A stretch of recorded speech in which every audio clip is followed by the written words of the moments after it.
नमस्कार, आप देख रहे हैं रायशुमारी। आपके साथ मैं हूं भुवन शर्मा। दोस्तों, हाल ही में आपने देखा कि किस तरह से मॉनसून के चले जाने के बाद भी उत्तराखंड में बारिश ने अपना कहर बरपाना जारी रखा।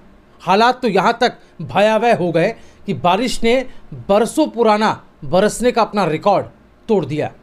जो कि प्रभावित इलाके थे या जो लोग प्रभावित इलाकों में रहते हैं और या फिर किसी कारण से वहां पर फंस गए थे, उन हर एक के जहन में 2013 की आपदा की याद ताज़ा हो गई थी।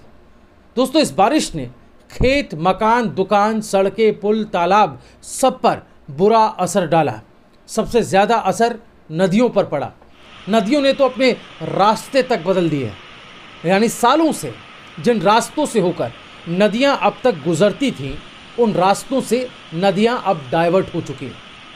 ऐसी कौन कौन सी नदियां हैं, मैं इस वीडियो में आगे आपको विस्तार से बताने वाला हूँ। सिर्फ नदियाँ ही नहीं दोस्तों, बल्कि हज़ारों ऐसे बरसाती नाले जिनका रास्ता बदल चुका है। दरअसल 17 अक्टूबर से विनाशकारी बारिश के बाद ही जो हालात बदले, उस पर उत्तराखंड वन विभाग ने विश्लेषण किया तो ये चौंकाने वाली बात सामने आई कि 4 नदियों ने अपना रास्ता बदल दिया है और ये अब कुछ जगहों पर लोगों की बस्तियों के ओर बहने लगी।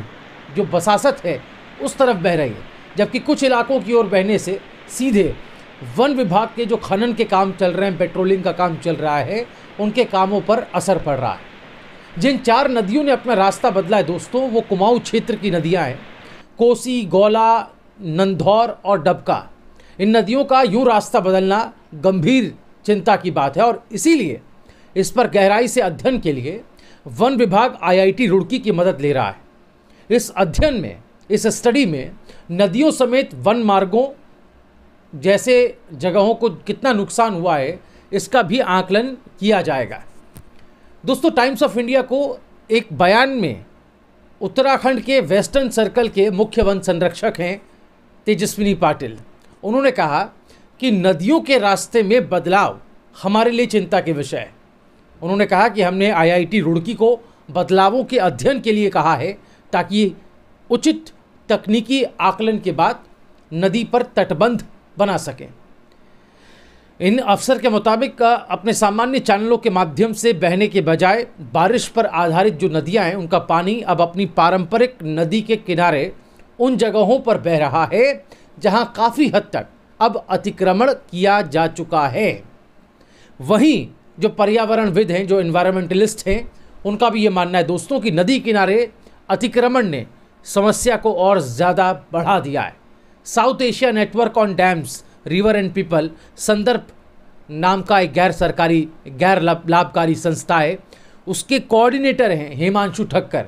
उनका ये कहना है कि नदियों ने अपना मार्ग नहीं बदला है, अपना रास्ता नहीं बदला है या नए चैनल नहीं लिए हैं, वो बस अपने ही मूल स्थान पर बह रही हैं। वो मूल स्थान जहाँ जो नदी का किनारा है, एक्चुअल किनारा है, जिस पर मनुष्यों ने कब्जा कर लिया है।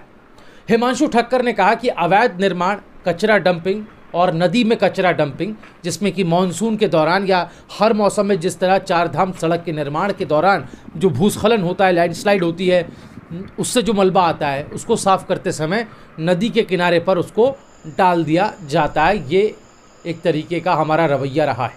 इस मामले में इतिहासकार और पद्मश्री से सम्मानित शेखर पाठक बारिश से बड़े पैमाने पर तबाही के कारणों में मानव जनित दबाव और घोर अवैज्ञानिक तरीके से हो रहे निर्माण कार्यों को देखते हैं। पाठक जी का कहना है कि नैनीताल से अल्मोड़ा तक की सड़क कोसी नदी के बाढ़ के मैदान पर अतिक्रमण करके बनाई गई और इस बाढ़ में हमने पूरी सड़क को बहते देखा है।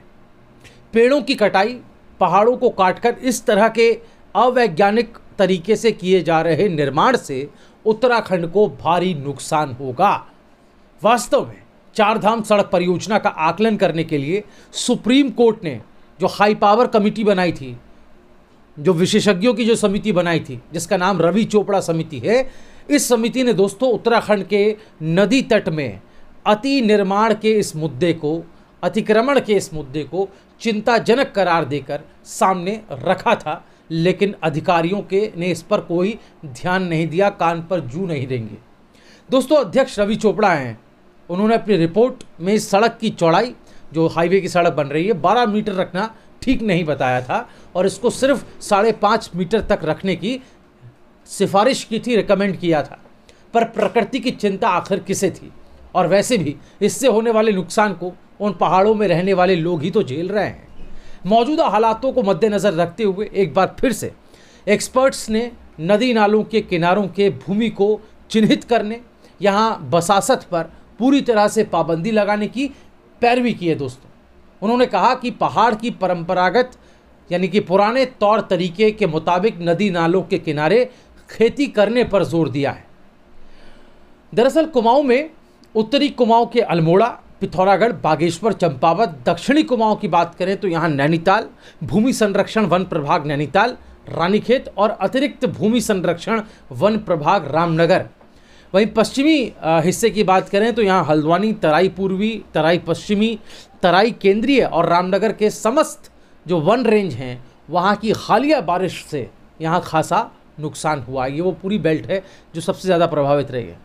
दोस्तों, वन विभाग के प्रारंभिक आकलन के मुताबिक पूरे कुमाऊं में पैदल बटिया, वन विश्राम गृह, सुरक्षा दीवार, चेक डैम, वन मार्ग, पाइपलाइन, जलाशय, पौधारोपण, आवासीय भवन, लिंक मार्ग, stone check dam, crate wire, nursery, तटबंध, सोलर फेलिसिंग और लीसा डिपो आदि चीज़ों को 58 करोड़ ऐसे करीब रकम आती है जिसका नुकसान हुआ है।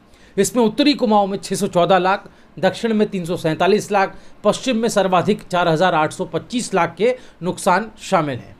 दोस्तों, पहाड़ में बुजुर्गों ने नदी नालों के किनारे खेती और तीर्थ स्थल बनाए और बसासत जो है वो ऊंचाई पर बनाए। उन्हें ये वैज्ञानिक तथ्य मालूम था कि नदी नाले रास्ते बदलते रहते हैं।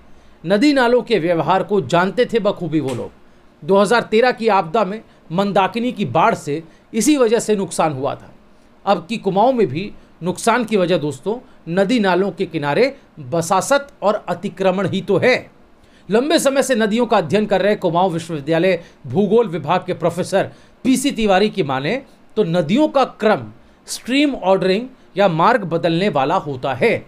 एक नदी दूसरे नदी से मिलती है, मूल नदी के बहाव से भूस्खलन, जबकि फिर पहली से 8वीं तक ये क्रम चलता है जिसमें खतरा बढ़ता जाता है। उत्तराखंड की हिमानी और गैर हिमानी नदियां 4थे से 8वें क्रम तक हैं, कम पानी में घूमकर जबकि अधिक सीधे चलती है। नदी का ये व्यवहार है। हमें परंपरागत रूप से प्रकृति को समझना होगा। नदी नालों के किनारे 200 मीटर तक के दायरे में बसासत पर पाबंदी लगानी ही होगी किसी भी तरह।